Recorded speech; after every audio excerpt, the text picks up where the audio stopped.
The Al-Dawayima massacre describes the killing of civilians by the Israeli army that took place in the Palestinian Arab town of Al-Dawayima on October 28, 1948, during the 1948 Arab-Israeli War. The incident occurred after the town was captured by the IDF's 89th Commando Battalion during Operation Yoav. The battalion, whose first commander was Moshe Dayan, was composed of former Irgun and Lehi forces. Benny Morris has estimated hundreds of people were killed. However, according to Lieutenant General John Bagot, a British officer stationed with Jordanian's Arab Legion in Bethlehem and Hebron at that time, the number of killed was far less, who wrote, on October 31, United Nations observers reported that the Israelis had killed 30 women and children at Al-Dawayima, west of Hebron. It would be an exaggeration to claim that great numbers were massacred, but just enough were killed, or roughly handled, to make sure that all the civilian population took flight, thereby leaving more and more land vacant for future Jewish settlement. These particular villages west of Hebron were to remain vacant and their lands uncultivated for 8 years. Background: Al-Dawayima's core clan, the Ardibs, traced their ancestry to the conquest of Palestine by Umar ibn Khattab in the 7th century. At the time, it had a population of 6,000 since some 4,000 Palestinian Arab refugees had taken refuge in the village prior to the massacre. The Haganah intelligence service considered the village to be very friendly. Dawayima was situated a few kilometers west of Hebron. Witness accounts. Benny Morris writes, Ben-Gurion, quoting General Avner, briefly referred in his war diary to the rumors that the army had slaughtered 70 to 80 persons. One version of what happened was provided by an Israeli soldier to a MAPA member, who transmitted the information to Eliezer Perry, the editor of the party daily Al-Hamashma and a member of the party's political committee. The party member, S.H. Kaplan, described the witnesses, one of our people, an intellectual, 100% reliable. The village, wrote Kaplan, had been held by Arab irregulars and was captured by the 89th Battalion without a fight. The first wave of conquerors killed about 80 to 100 men, women, and children. The children they killed by breaking their heads with sticks. There was not a house without dead, wrote Kaplan. Kaplan's informant, who arrived immediately afterwards in the second wave, reported that Arab men and women who remained were then shut away in houses, without food or water. Sappers arrived to blow up the houses. One commander ordered a sapper to put 2 old women in a certain house, and to blow up the house with them. The sapper refused.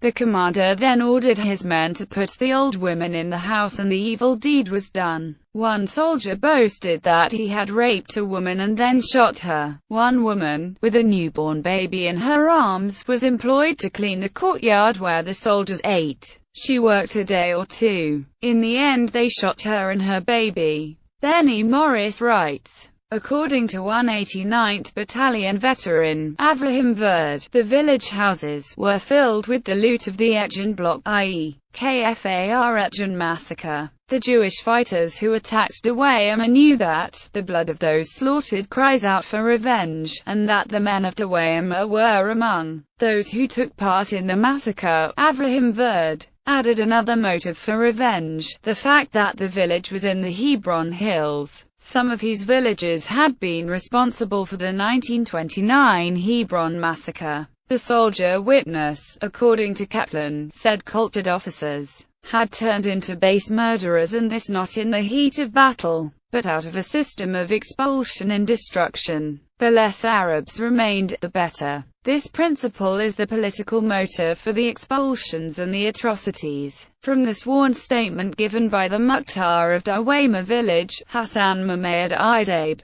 Hassan Mehmed Idabe reported that half an hour after the midday prayer on Friday the 28th of October 1948, Hassan heard the sound of shooting from the western side of the village. On investigation, Hassan observed a troop of some 20 armored car approaching the village on the War.The road and a second troop approaching along the Beit Jibrin-Duayma road and other armored vehicles approaching from the direction of Al-Dawayima. The village had only 20 guards. They were posted on the western side of the village. When the armored cars were within half a kilometer from the village, they opened fire from automatic weapons and mortars and advanced on the village in a semicircular movement, thereby surrounding the village on the western, northern and southern sides. A section of the armored cars entered the village with automatic weapons blazing. Jewish troops jumped out of the armored cars and spread out through the streets of the village, firing promiscuously at anything they saw. The villagers began to flee the village, while the older ones took shelter in the mosque and others in a nearby cave called Arak el-Zag. The shooting continued for about an hour. The following day, the Mukhtar met with the villagers and agreed to return to the village that night to find out the fate of those that had stayed behind. He reports that in the mosque there were the bodies of some 60 persons. Most of them were men of advanced age who had taken shelter in the mosque. His father was among them. He saw a large number of bodies in the streets, bodies of men, women and children. He then went to the cave of Arak el-Zag. He found at the mouth of the cave the bodies of 85 persons, again men, women and children. The Mukhtar then carried out a census of the inhabitants of the village and found that a total of 455 persons was missing, of whom 280 were men, the rest women and children. There were other casualties among the refugees, the number of which the Mukhtar was unable to determine. The Mukhtar explicitly states that the village had not been called upon to surrender and that the Jewish troops had not met with any resistance. Morris has estimated hundreds of people were killed. He also reports on the IDF investigation, which concluded around 100 villagers had been killed, and cites an account by a MAPA member, based on an interview with an Israeli soldier, who reported 80 to 100 men, women and children killed. Salah Abdul-Jawad evaluates the total to between 100 and 200. The UN inspection team, Yigal Allon, cabled General Yitzhak Sadeh to check the rumors that the 89th Battalion had killed many tens of prisoners on the day of the conquest of Al-Dawayima, and to respond. On the 5th of November, probably worried about a UN investigation, Allon then ordered Sadeh to instruct the unit that is accused of murdering Arab civilians at Dawayima to go to the village and bury with their own hands the corpses of those murdered. Although unbeknownst to Allon, the 89th had cleaned up the site of the massacre on the 1st of November 1948. On the 7th of November, UN inspectors visited the scene of the village to investigate accusations of a massacre, the accusation being made by the Egyptians and refugees from the village. The team found several demolished buildings and one corpse, but no other physical evidence of a massacre. The UN team did, however, take a witness statement from the village Mukhtar Isaberi, the commander of the IDF intelligence service, who conducted an independent investigation, concluded that 80 people had been killed during the occupation of Al-Dawayima and that 22 had been captured and executed subsequently. Berry recommended prosecution of the platoon OC, who had confessed to the massacre, but notwithstanding his recommendations, no one was put on trial or punished. On the 14th of November, the Israeli cabinet instructed Prime Minister David Ben-Gurion to also launch an investigation. Its findings remain secret.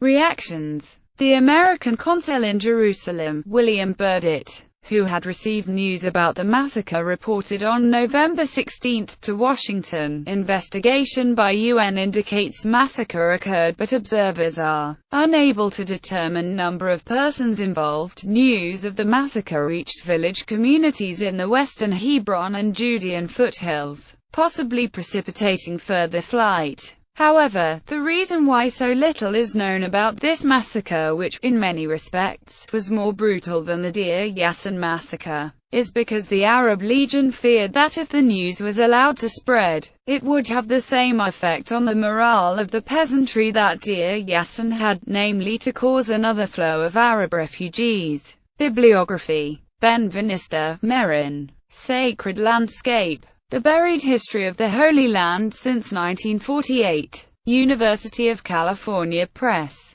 ISBN 0-520-23422-7. Morris, Benny. The Birth of the Palestinian Refugee Problem Revisited. Cambridge. Cambridge University Press. ISBN 0-521-00967-7. Khalidi, Walid. All That Remains. The Palestinian Villages Occupied and Depopulated by Israel in 1948. The Institute of Palestine Studies, Washington, D.C. ISBN 0-88728-224-5.